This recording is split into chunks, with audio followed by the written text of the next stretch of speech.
Mo'ri tozalovchi bola.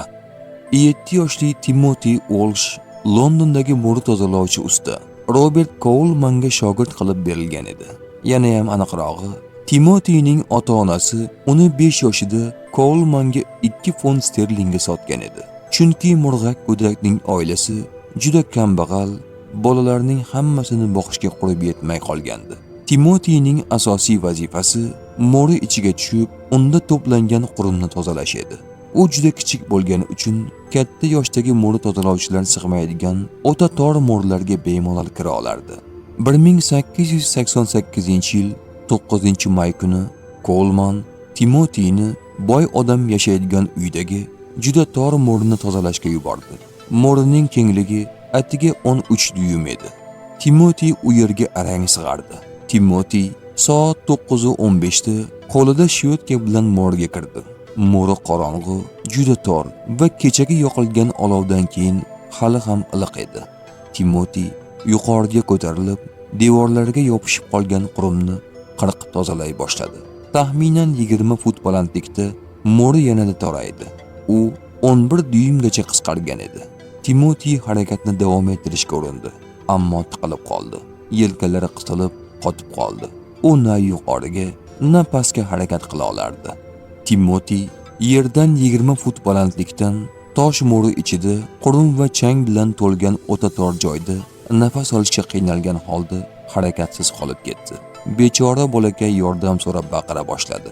Pastda kutib turgan Coleman mo'ridan kelayotgan bo'g'iq qichqiriqlarni eshitdi.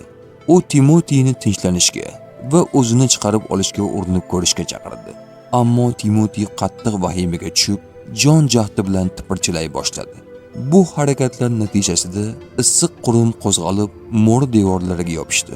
Qurum Timotining yuzi va tanasiga tushib, ochiq joylarini kuydirdi. Timoti tosh mo'ri ichida qamalib qolgan edi. U kuygan, qurum va changdan bo'g'ilayotgan, nafasi qattiq qiyinlashgan holda yerdan 20 fut balandlikda qichqirardi. Coleman unga yeta olmasdi. Mo'ri kattalar uchun juda tor edi. Coleman 2 soat davomida Timotini o'zini chiqarib olishga ko'ndirishga harakat qildi. Timoti og'riq va qo'rquvdan o'zini yo'qotgan edi. Oxirida Coleman dahshatli qaror qabul qilishga majbur bo'ldi. Bolaga yetib borish uchun mo'ri devorini buzish kerak edi. Uy egasi bunga rozi bo'lmadi. Chunki mo'rining buzilishi uyiga ziyon yetkazishi mumkin edi. Shunga qaramay, Coleman Timotini qutqarishga qaror qildi. U yana bir ishchi bilan Timoti tiqilib qolgan joyda g'ishtli mo'rni buzib kirdi. Timoti soat 11:52 da ozod qilindi.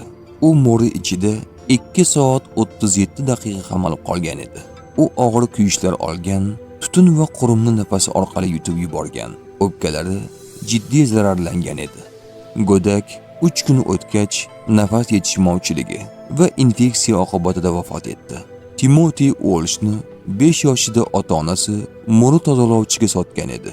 7 yoshida esa nafas olish mumkin bo'lmagan darajada tor mo'ri ichida tiqilib qolib halok bo'ldi. Robert Coleman'ga nisbatan hech qanday huquqiy javobgarlik belgilanmadi. Bola mo'ri tozalovchilarning o'limi o'sha davrda achinarli, ammo kasbga xos xavf sifatida qabul qilingan edi.